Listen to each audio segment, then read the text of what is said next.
Welcome to the deep dive. You send us the sources, and we dig in and pull out the key knowledge so you can feel informed without getting, totally bogged down.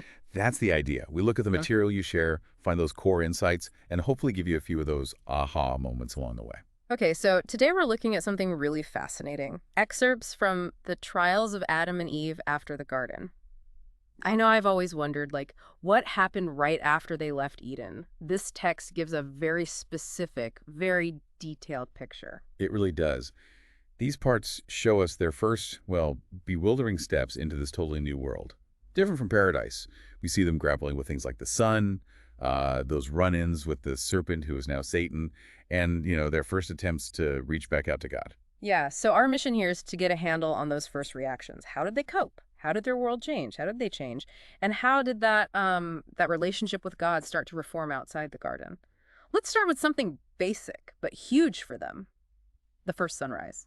Right, and what's amazing is how alien it was. Adam had only known God's presence, right? So the sun popping up, terrifying.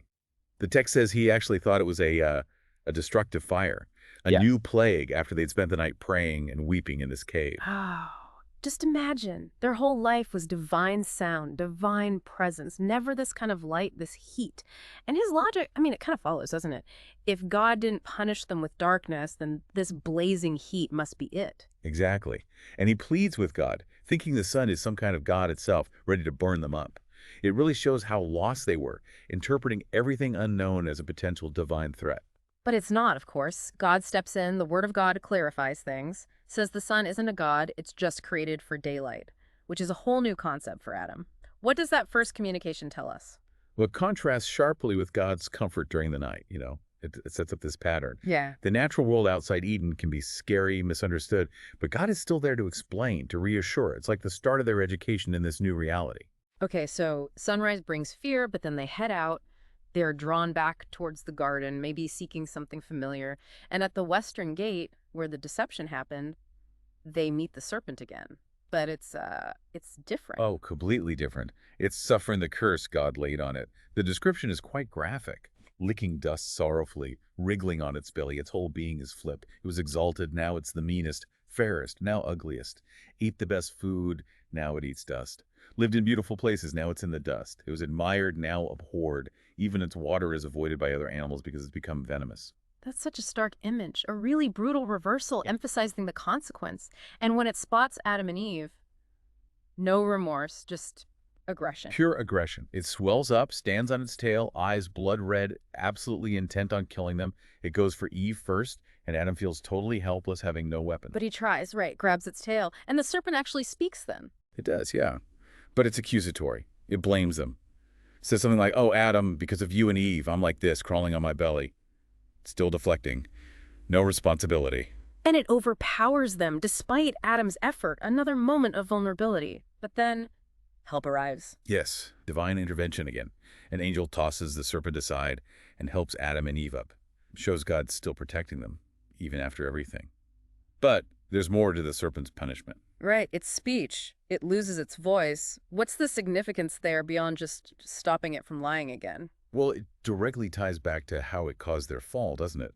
Persuasive speech was its main tool in the garden. Take that away and you remove its primary weapon for deception, and then it's whisked away by the wind off to India, banished from their immediate vicinity. Even with the serpent gone, though, Adam's fear lingers. He starts worrying about other animals. Yeah, he's terrified other beasts might devour him. His reaction is extreme, hitting his chest, collapsing like he's dead. It shows how deep the fear runs now. But God steps in again, reassures him, explains that he deliberately kept the serpent away earlier in the cave, precisely so this wouldn't happen right away. It's like God's leading them through this, step by painful step, offering comfort, setting boundaries. And there's a powerful promise made then, too. A really crucial one. God promises to be with Adam until the end of his days. That offers this continuous divine support, a real lifeline in their despair. Adam then asks to be moved, which is understandable. He wants to get away from where the serpent might be. God's response. He assures Adam the serpent won't come near them again, reinforces that protection. And you see their response is worship, thanks. They're really starting to lean on God. But the world itself is still harsh. As they look for the garden again, they really feel the effects of being outside. Oh, yeah. The intense sun, the sweating, the weeping, it's all physical proof of how different things are. No more protective bubble of the garden. And this pushes Adam to a point of, well, absolute despair. It really does. He tries to kill himself, throwing himself off a mountain. Mm. And Eve tries to follow. It shows just how overwhelming the suffering felt, just desperate acts. Thankfully, God intervenes again, saves them from death. But God's statement then is quite firm, isn't it? Yeah, he basically says their suffering doesn't change the long-term plan, that 5,500-year covenant. It's a reminder that their current misery, however bad, fits into a larger divine picture. Then Adam just expresses this deep weariness, longing for rest, such a contrast to Eden. And God's reply is blunt. Right. Rest only comes when his days are done. This introduces mortality, the idea that these earthly trials are for a lifetime. And God links it directly back to their transgression, the loss of that divine light and grace. And Adam, in that low moment, finally owns it. He admits their willful disobedience, wanting to be like God, Satan's influence. It feels like real repentance.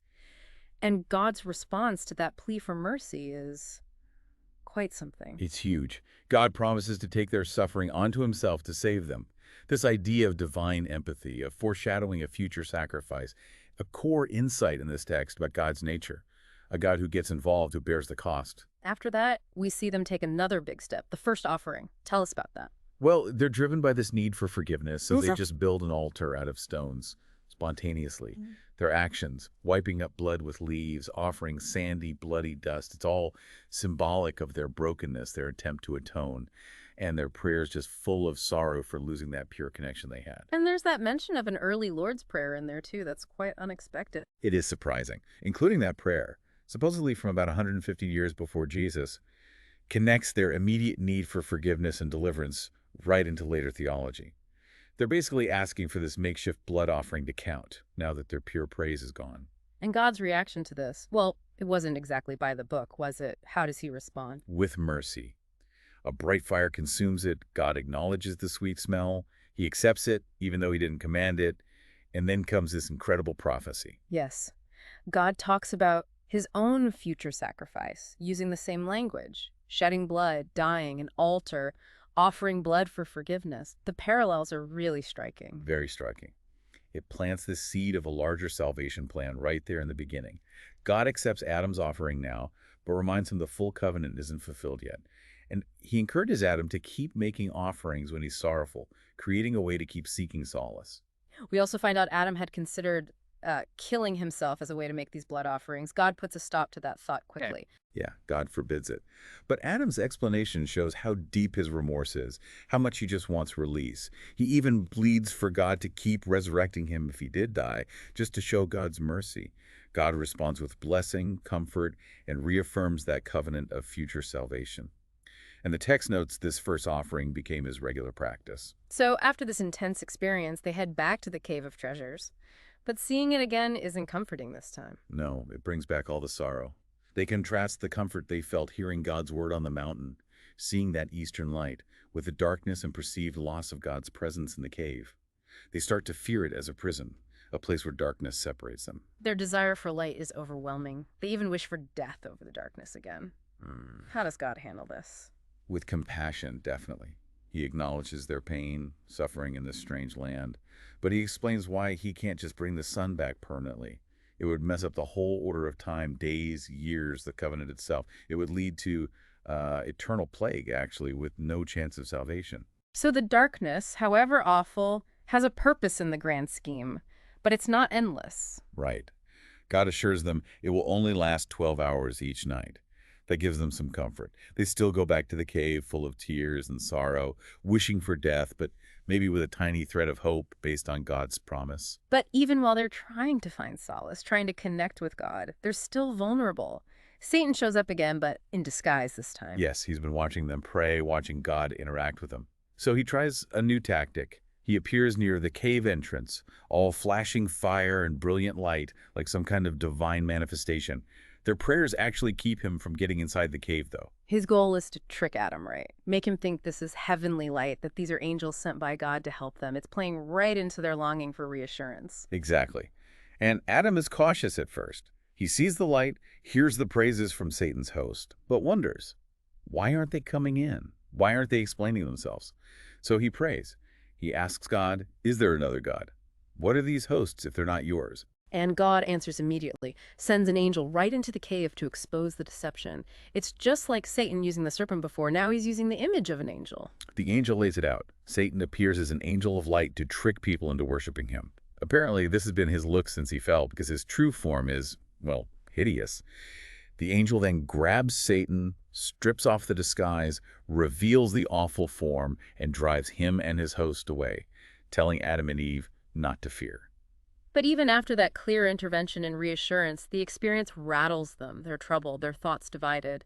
And Satan, he doesn't give up, does he? He tries again when they head towards the garden. He's persistent, sees them going towards the garden, probably seeking comfort, and he gathers his forces again, appears on a cloud, looking like a celestial delegation. Adam and Eve, for a moment, think maybe these are angels come to take them back or comfort them. Adam prays again, wisely asking for understanding. What lie does Satan spin this time? He claims he's an angel from God, sent with his host to take them north of the garden to the sea for some kind of cleansing ritual that will restore them. And these words, they kind of resonate with Adam and Eve given their past experiences. Interesting that God holds back immediate understanding here, like a test of Adam's discernment, maybe. And they follow Satan, deceived again, but his plan is much darker. Much darker. He leads them up this high mountain, impossible to climb down north of the garden. His plan. Throw them off, kill them, and then claim the whole earth for himself. Just pure malice. But divine intervention foils him again. Yes, God's voice booms out, cursing Satan and his host. They flee instantly, leaving Adam and Eve stranded on this mountaintop looking out at the vast, wide world below. A stark reminder of their exile. And again, they weep, they plead for forgiveness. Their absolute reliance on God's mercy is clear. After that close call, God warns Adam that Satan will keep trying to deceive him and his descendants too. And Adam, understandably, asks for, a souvenir from the garden, something for comfort. He just wants a token, something tangible to hold on to. And God grants it. He sends the angel Michael to the Indian Sea to get these golden rods. They're meant to give light in the dark cave, ease Adam's fear. And it's not just gold, is it? There's incense and myrrh, too. That's right. God sends Gabriel for sweet incense from the garden's eastern border, and Raphael for myrrh, which represents bitterness from the western border. The origins are significant. So, gold from far away, incense from Eden's fragrant side, myrrh from the bitter side, very symbolic. How are these gifts actually given to them? The angels bring them first to God by the tree of life. God has them dipped in the spring water there, sprinkled over Adam and Eve for comfort, and then the angels give the items to them on the mountain. Adam's reaction to receiving them is quite emotional. It really is. He weeps, but there's joy too. He interprets the gold as reminding him of his lost kingdom, the incense of the lost divine light, the myrrh of his current sorrow. But God gives a deeper meaning. He says they're consolation, a sign to trust the covenant, and then he prophesies his own coming, how kings will bring him gold, incense, and more, symbolizing his kingdom, divinity, suffering, and death. Wow. So these gifts are not just for Adam's comfort now, but they're packed with future meaning, prophecies of redemption, and God tells Adam to keep them in the cave. Yes, gold on the south side for light, incense on the east for fragrance, myrrh on the west for comfort. The cave entrances on the north, the angels place them, comfort Adam and Eve, and depart. The text even gives quantities: 70 golden rods, 12 pounds of incense, 3 pounds of myrrh, and mentions the cave's other names, Cave of Concealment or Cave of Treasures. And there's symbolic timing here too, right? Absolutely critical. The gifts arrive on the third day after they left the garden. The text explicitly connects this to the 3 days Christ would later spend in the heart of the earth. These gifts become a source of practical light and comfort, but also a constant symbolic reminder of God's promises. Yet even with these comforts and promises, that deep need for forgiveness doesn't go away. We see them undertake another major act of devotion, fasting and praying in the sea. Yeah, they stay in the cave 7 days first, no food or water, just pure remorse. Then on the 8th day, Adam suggests going back to the sea, the place they'd tried to end things before, but this time to pray.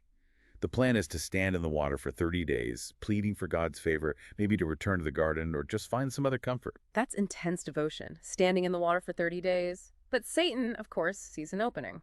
Always watching. He can't find them in the cave, searches, and eventually spots them in the water. He doesn't go to Adam this time, though. He goes to Eve, disguised again as a joyful angel. Brings fake news, says God has forgiven them.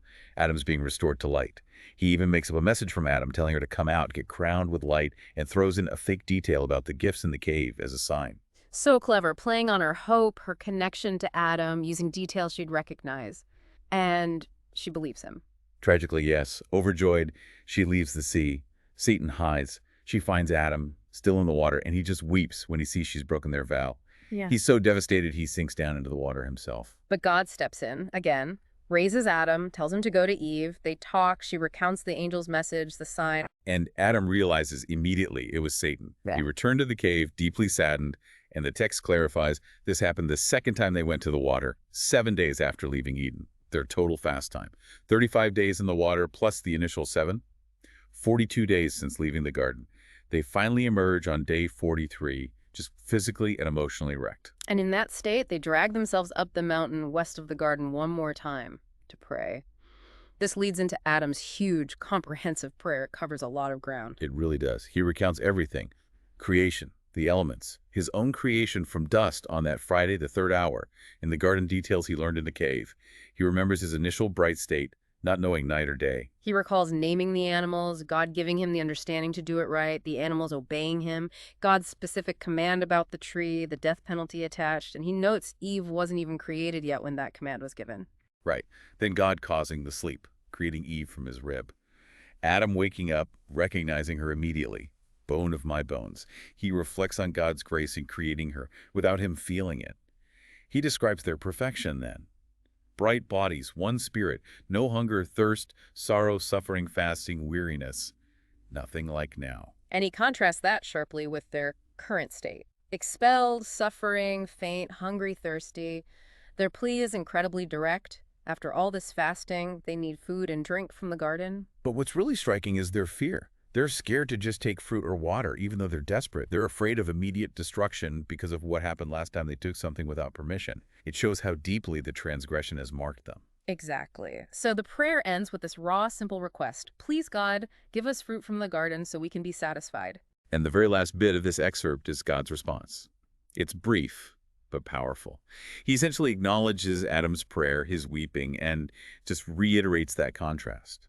You used to be in the garden without these needs, but your transgression brought you here to this strange land, to this suffering. It leaves them and us right there, still suffering, still longing, still dependent on God's next move. A powerful place to pause this deep dive. Definitely. It really sets the stage for everything that follows in their story. Okay, so let's wrap up what we've covered in this deep dive. We've really seen Adam and Eve's raw initial shock and fear entering this world outside paradise. That terrifying encounter with the serpent, now Satan, completely transformed. And alongside that, God's repeated interventions, his reassurances. Yeah, and their first tentative steps towards worship, seeking forgiveness, like that first offering, Wow. all set against the backdrop of this harsh new reality, the introduction of suffering, mortality, and the constant threat of temptation. For me, some of the standout moments were Adam thinking the sun was a god and just how graphically the serpent's degradation was described. What really struck you? I think it was the layers in the divine responses. Yeah. The prophecy embedded in the gifts, for instance, and just how persistent Satan was, the different forms of deception. It really paints a picture of this ongoing spiritual struggle right from the start. So the takeaway for you, listening, this text offers a really unique angle on what happened immediately after the fall. It explores those foundational moments of faith, doubt, temptation, and redemption in a way many other sources don't. It really gives you a feel for the human condition at its absolute starting point, grappling with loss, temptation, and that search for meaning, for forgiveness. Which brings us to our final thought for you to chew on. How do these first trials of Adam and Eve echo through human experience? That sense of loss, the struggle with temptation, the search for forgiveness and meaning, how universal are they? And what does this ancient text suggest about divine mercy and our own capacity for messing up, but also for repenting? Lots to think about there. Thanks for joining us on this deep dive.